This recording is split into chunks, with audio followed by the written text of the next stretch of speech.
right, we're going to talk about acid and base strength, okay? And I want to show you a little demo that you've seen before when we talked about electrolytes. Back in those days, we were talking about solutions. Matter of fact, I'll be doing that. I'll probably leave this down because we're on that chapter right now in Chem 1, and we'll be doing the same demo I'm going to show you right now. All right. I have a light bulb here. It's plugged in. Okay. Now, it's broken. That's why it's not lit. This wire is broken. If I were to push these two wires together, hey, look, Dayton's this here. Look at that. Hey, Dayton, you're late. In class for 2 periods. He actually has a pass this time. All right, look at it. If I were to just connect those two wires with a piece of wire or with a solution that conducts a current, I would complete the circuit and the light bulb would light. Let me show you. Back in the day, back last year, I did it probably using salt and water. So here's some water. Here's some salt. Put a little salt in there. Stir it up. And no big surprise, we should get the light bulb to light. Watch. Yay. Well, look, I had an idea. Get it? I had an idea. There's a light bulb. All right. Okay. That was pretty bad. Okay, now, that's not a surprise. We learned about electrolytes. You know, those ions break up in solution, and they form, they carry the current. Now, we also learned back then about strong and weak electrolytes. Well, guess what? That is very similar to strong and weak acids. Watch what happens when I take, we've seen this 100 times, hydrochloric acid, used it a bunch of times. Take a little hydrochloric acid here.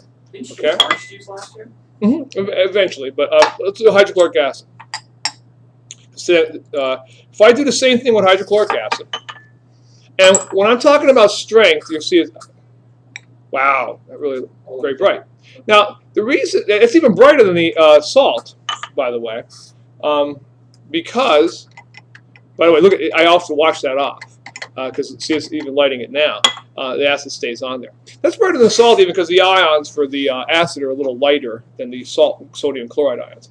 But that was hydrochloric acid, a strong acid. What makes it a strong acid is not the fact that it has concentration 2 molar or 6 molar or whatever. It's not about that. It's not about how bad it burns you. It's about how much it breaks up in solution. Let me do vinegar here. I have to pour this one out. Pour a little vinegar in here, and watch what happens with vinegar. Vinegar, as you probably realize, it's not a strong acid, but a weak acid. And if I put him in there, like what would happen with orange juice, which we did last year, turn that light off, you can probably see a little bit better. Okay, it lights the light bulb, but just barely. Okay, now we're going to find out why. All right, actually, today, we'll talk about why that happens, and we're also going to talk about how to calculate certain things with it too. But that's what we're going to learn how to do. Predict whether it's a strong or a weak acid. Okay. All right. Now let me move this out of the way and unplug it so I don't electrocute myself. And Schrader electrocuted me today. He had a little crank thing, and I held on to 2 like alligators. That'll do it. Yep. Okay. Well, let me show you now, in terms of the equations we've been talking about, what makes something a strong or a weak acid. Take a look up here. Okay, do not write this down yet. Do not write this down. What we've been talking about have been guys that look like this. H something. HCl, H2SO4, I'll just say HA, plus water, breaks up in solution 100% into hydronium and whatever that negative ion is, right? We're going to use that, get used to it. We are going to use HA as a generic form of a monoprotic acid. That's what we've seen only so far. Now, what we're about to see, starting really, I'm going to give you the notes on it today, but we're predicting it. But we're really going to do the calculations with it starting tomorrow. Is this. If I have a weak, this is for a strong acid. If I have a weak acid, it doesn't do this. It actually can go both ways. That hydronium ion and whatever the negative ion is can come back this way. And it turns out that only a small percentage actually becomes hydronium ions. In the case of vinegar, it's something like 4.2% actually goes that way, and the rest of it, 95% of it, stays over here. Okay, does not become hydronium ions. And that's why, hey, there's a lot less ions to carry a charge. That's why the vinegar did not light him up as well. Now, that's the difference between a strong and a weak acid. We have only done strong acids. It was really easy. If I gave you a 0.01 molar solution to this guy, I got 0.01 moles of those. But if I get, you could probably already figure out 0.01 moles of this guy, and it's a weak acid. I don't have 0.01. I'm going to have to do ice, and I'm going to show you how to do ice. Yeah, we're going to show you how to do that tomorrow. All right. But that's the difference between a strong and a weak acid. How much it ionizes or breaks up in solution. Weak acids just don't break up 100%. Now, time for predicting. If I just gave you a formula, could you tell me whether it's a strong or a weak acid? Okay, that's going to be the first thing I want to talk about. Let's start with binary acids. How many elements are in a binary acid? 2. Yeah, that makes sense. So like HCl is a binary acid. Well, remember what an acid wants to do. The definition of an acid is a guy who wants to lose that H and give it to a water to make a hydronium ion. So guess what? For binary acids, it's really easy to tell. The acid strength is inversely related to the bond strength. Think about that for a minute. As you're copying that down, think about that.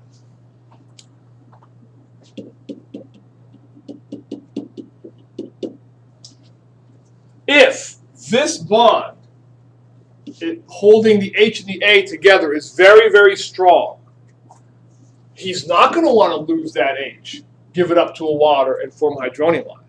So, the stronger this bond, the worse the acid is, the weaker the acid. Make sense? Yep. Okay. How do you know? Oh, by the way, another way to say he wants to lose hydrogen ions more easily. How do you know who's going to be a stronger bond? How are you supposed to know that? We guess. Well, that's one way. You could guess. Okay? How are you going to know who's a stronger bond? Well, remember, what's almost everybody going to have as the first element in an acid? H. Okay? So it's going to be H something. H, let's just take one group. Fluorine, chlorine, bromine, and iodine. I'm going to use green so you can see it better. Again, don't write these yet. All right? H, F, HCl, HBr, and HI are all very similar acids. You might think they would have similar properties. They're all in the same group, H and their guy, but they're very, very different as far as their strength is concerned. Whose bond do you think is the strongest of all those guys? Yeah.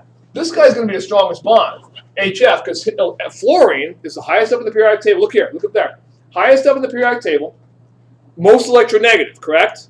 The higher the electronegativity, the stronger he's holding on to that hydrogen's electrons. As you go down, you get weaker and weaker acids. I'm sorry. As you go down, you'll get better and better acids. The weakest acid will be up here. The strongest bond is up here. Inversely related, okay? He's holding on to that H. So he's going to be very, very weak. Down here, he'd be much stronger because he'll be more likely to lose that. Okay? So write this down. Within a group, from top to bottom, given the same basic parameters, you have an H bound to somebody else in the same group, you would expect that the guy with the higher electronegativity is going to be the worse acid, the weaker acid. As electronegativity decreases, the acid strength is going to increase. Because it talks about, that basically it describes how hard they're holding on to that H. Guys that are holding on really well, like HF, not going to be very good acids. Not going to give them up to water easily. Okay? So this is the easiest of the predictions. Really is. Let me show you the two possible. I just kind of did it over here, but this time I want you to copy it down. As far as bond strength goes, you'd all agree HF would be the strongest. And then down the group you go.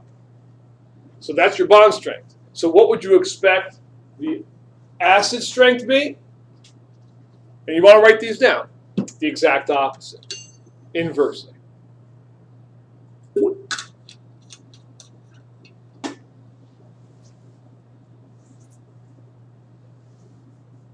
you give us homework for tomorrow already? Well, no, you guys, that's for their class. You guys don't do Thursdays yet. Nice. All right. Now that one's, I think, the easiest to remember. It really isn't a question of memorizing that one. That one's a question of understanding it.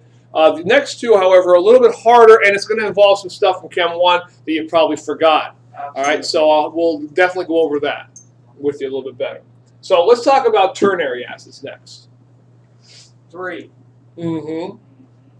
Ternary or oxy acids have, in general, 3, although there can be more depending on the size of the polyatomic ion, 3 There we go. elements, but that's not a big deal. All right. And the rule for ternary acids actually depends. I can have a ternary acid where I have the same central atom, okay? Like I have HClO3 versus HClO2. Or I can have a guy who has a different central atom, like HBrO3. So I can go that way or I can go that way. It depends which one. They have different rules. So let's take a look at guys who have the same central atom in their polyatomic ion for this acid. Well, the rule goes like this. If I have HClO3, HClO4, HClO2, HClO1, all right, the rule is basically this. The acid strength is going to increase with the increasing oxidation number of the central atom. Now, that one, you need to go over 2 things about this. One, what are oxidation numbers again? I hope you remember them from, we originally saw them when we first did just writing compounds, probably back in Chem 1's Chapter 4. Then we saw them again in redox reactions towards the end of Chem 1. And we're going to see them again now, and in our electrochemistry, we're going to do a little redox review in a couple of weeks or a month or so. Wonderful.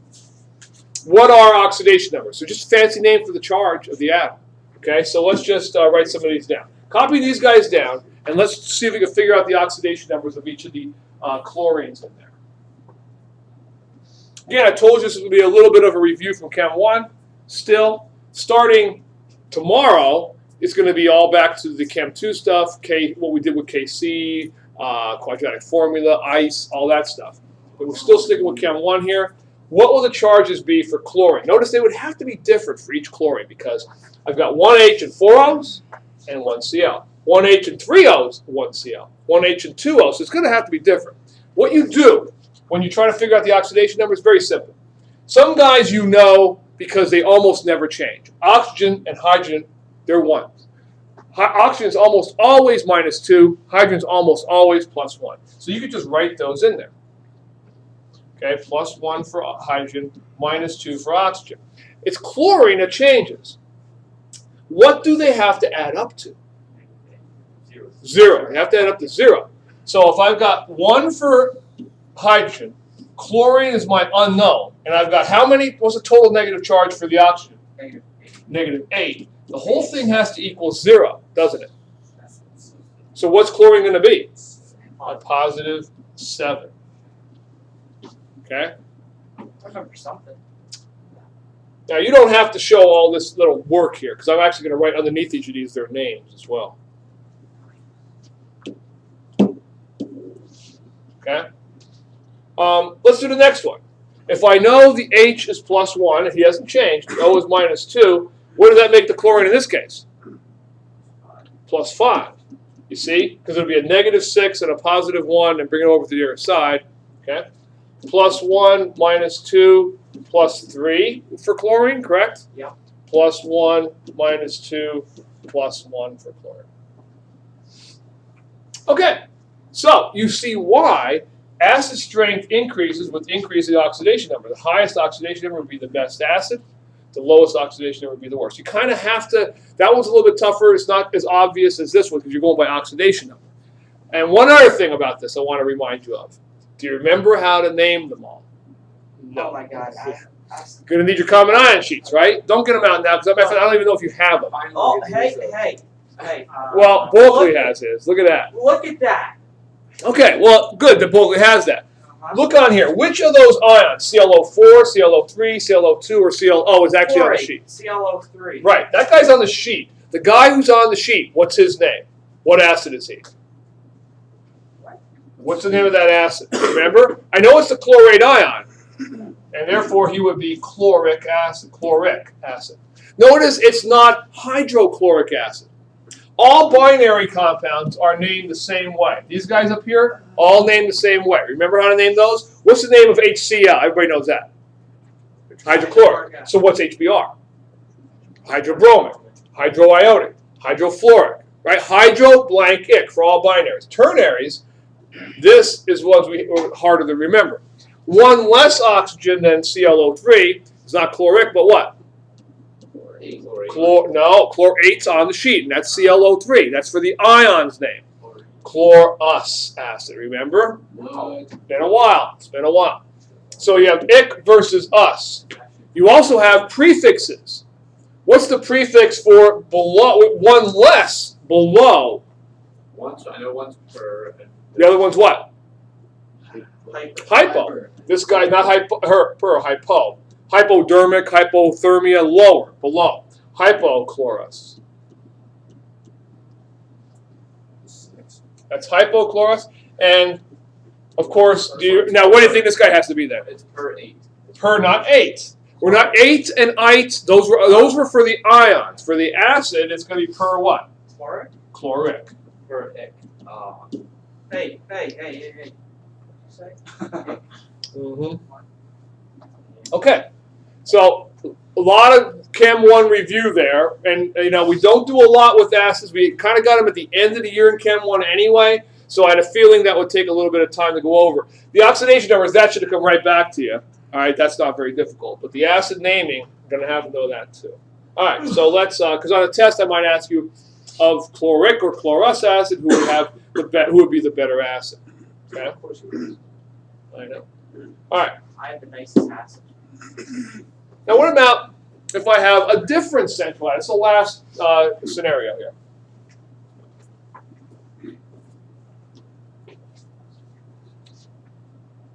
So here I'm talking about if I have HClO3 versus HBrO3 versus HiO3, okay? What do you do then? Well, basically, it's the opposite of the binary acids. The electronegativity is going to mirror the acid strength instead of be the inverse of it. Not mirror, I should follow the acid, be direct proportion to it. So the acid strength increases with increasing electronegativity. It's the opposite of with the binary. So this can get and will get confusing. However, the good news is this board pretty much contains all of the questions you'll get on the test. The rest of the test will be problems. All right, this board is all I really want you to know about. Actual questions on it, and the same kind of questions you're going to get in the homework tonight. All right, so HClO3 is better than HBrO3, is better than HiO3, okay? Because there's a higher electronegativity. And again, how do you know electronegativities? Up and to the right. Furthest up and furthest to the right in the periodic table, the higher electronegativity. We use our sheet. HBrO3. Use our electronegativity. You don't need an electronegativity sheet. Absolutely not. You can use your common ion sheet to do these, but all you have to do is look who's higher. That's all you need. Wow. I'm going to get behind you boys. Mm-hmm. Okay, you got all that? I wonder if that's legal in Costa Rica. Wait, where are we on? Costa Rica? All right. Yeah, I wonder if it's legal there. Good enough. Now, Straps. we are there, okay? We're at weak acids and bases. We're finally going to start talking about them and have a way to talk about them with numbers, calculations with them. In order to do that, we're going to derive yet another constant, but I'm going to shorten up this derivation for you a little bit so we don't have to copy it from scratch, okay? As you already know, a weak acid or a weak base does not, as I just showed you with those light bulbs, does not ionize completely in solution. They only slightly ionize in solution.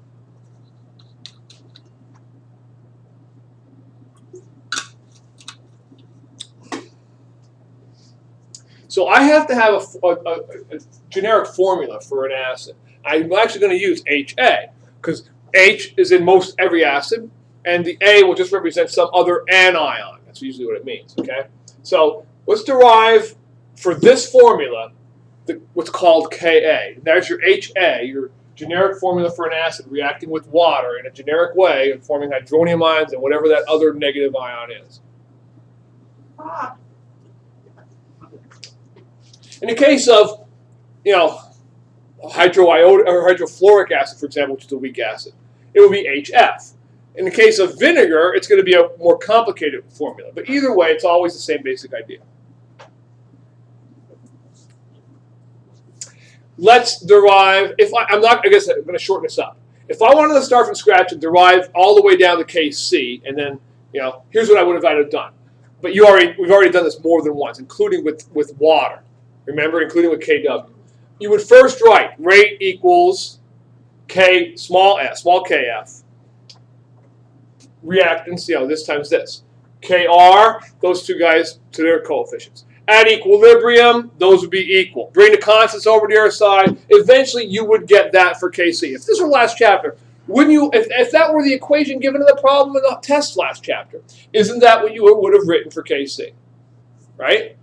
So everyone should be able to derive it up to that point. Remember, I'm doing these derivations for a reason. On this test, last test was bonus. On this test, it's for real. You'll be asked the derivation question. For real. For real. For real.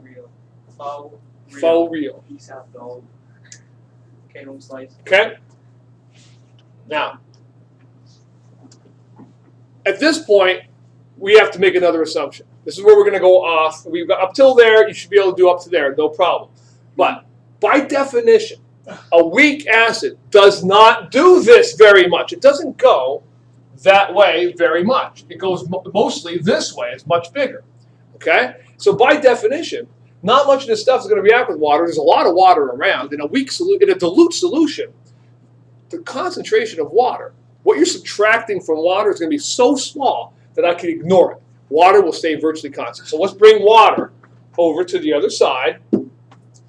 Because in dilute solutions, with a weak acid, the amount you're subtracting away from water, the amount that's reacting with water is almost negligible. It just doesn't really matter to the amount of water you have compared to the amount of water you have.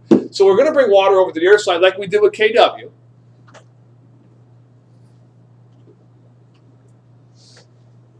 We're deriving K-sizzle on this.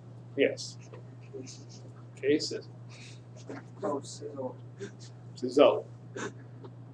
Faux. Snoop Lions up in that. Stupid lion. That's even worse than Snoop Dogg. Snoop lion. Snoop hedgehog. Yeah, you can. I'll do it. All right. You ready? So this Kc times water is what we call Ka. It's the same thing. That's what Ka is. I'm a PA, not a KA. Yeah, you wish.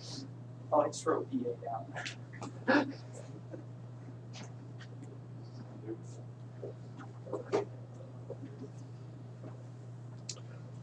Okay. Notice the difference. Notice this, first of all, the difference between Ka and Kc and the similarities. The only difference is it doesn't have one of the reactants. It doesn't have H2O in there. Secondly, notice the similarities between Kw. Kw was Kw equals hydronium times hydroxide, and that was it, all in one line. This guy's not quite as easy as that, but we have gotten rid of at least water out of there. All right? Now, I will ask you tonight in the homework two things. 30 to 33 are going to ask you about the previous board, who's the better, who's the worse acid. And you're going to have to go back to that board and figure that out. You know, looking at, do I have the same central atom? Do I have a different one? Is it a binary compound? You also want you to do for homework is this. After you do 30 to 33, Lizzie, you told me to put the homework on there. There, you happy now? All right. After you do the 30 to 33, I also want you to derive Ka from scratch. In other words, you don't skip all from here to here. You have to go all of it from there to there and then that down there. Okay? Because you are going to do it for testing. Okay? So that's your homework, Lizzie.